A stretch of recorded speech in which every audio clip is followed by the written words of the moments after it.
꽤 오랫동안 진행된 UFO 현상의 한 가지 측면은 외계인 납치입니다. 가장 이상한 것은 외계 행성에서 정신을 잃었을 뿐만 아니라 외계인과 아이를 낳았다고 주장하는 남아프리카 여성의 것입니다. 그녀의 납치, 외계인 모선, 이국적인 신세계, 별이 교차하는 연인 및 모든 것이 기괴한 이야기입니다. 모든 이상한 일이 시작되기 전에 그녀의 삶을 살펴보면 엘리자베스 클라라가 특히 이례적이거나 미쳤다고 비난하지 않을 것입니다. 그녀는 실제로 매우 존경할 만합니다.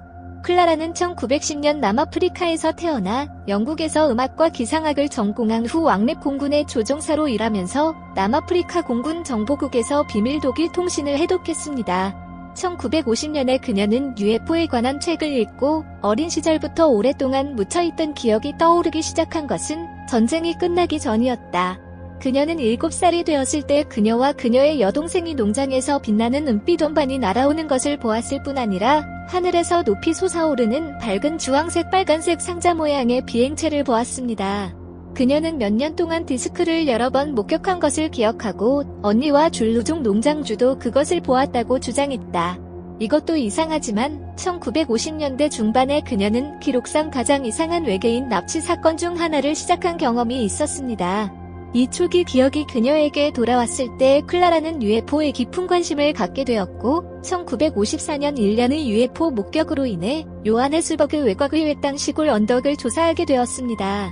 이 지역의 줄루 사람들에 따르면 UFO는 실제로 그들이 신화에서 나온 신화적인 번개새였지만 클라라가 도착했을 때 그녀는 우주선이 가장 확실하게 떠있는 것을 봤습니다.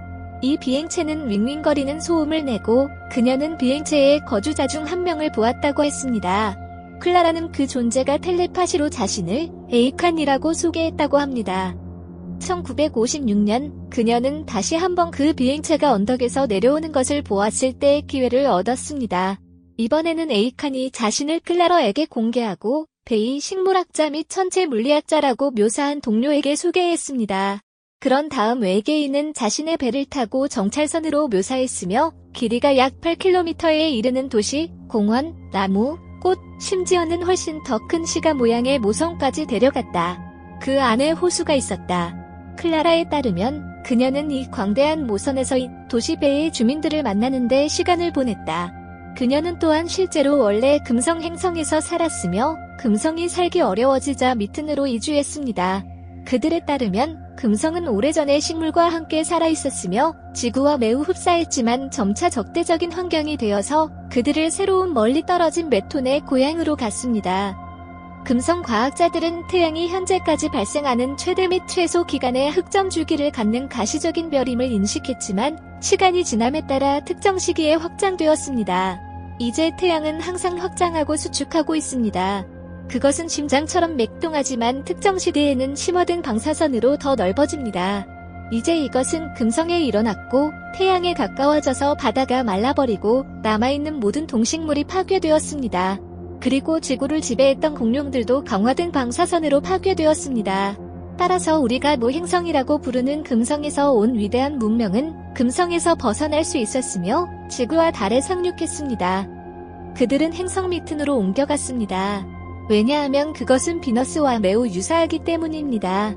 대기 상태에서 별과의 거리 그리고 더 중요한 것은 더 높은 진동 속도로 진보된 문명과 의식. 그들은 여전히 방문하는 달, 화성 및 지구에 기지를 두고 있었습니다. 금성 사람들은 지구상에서 지구를 돌보고 지구상 원주민의 정신과 의식을 발전시키기 위해 문명의 한 부분을 남겼습니다. 클라라는 지구로 돌아왔습니다. 그녀는 그 언덕에서 에이칸과 여러 차례 회의를 가졌으며 자신이 그에게 끌리는 것을 발견했습니다. 그들의 만남 동안 아코는 그녀에게 텔레파시 연결을 향상시키는 음반지를 주었고 그녀는 금성이 아직 살아있었을 때 그와 낭만적인 관계였던 환생한 금성인이라고 말했다. 그들은 사실 소울메이트였습니다.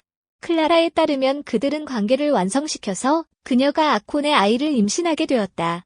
그 후 그녀는 1958년에 외계인 애인과 도망가기로 결심하고 다시 한번 모국으로 데려가기로 동의했고 그 후 그녀는 미튼으로 갔다. 클라라는 4개월 동안 미튼에 머무르면서 그곳에서 아들을 낳았으며 이를 에일링이라고 불렀습니다. 행성 자체에 관해서는 클라라는 정부, 교육 시스템, 생활 방식, 심지어 동식물을 포함하여 세심하게 묘사했습니다. 그녀에 따르면 미트는 전쟁, 범죄 또는 빈곤이 없는 유토피아 사회였으며 모든 사람이 화폐 시스템 없이 무제한으로 재생 가능한 에너지를 창출하는 방법으로 풍부한 음식과 에너지에 동등하게 접근할 수 있는 곳이었습니다.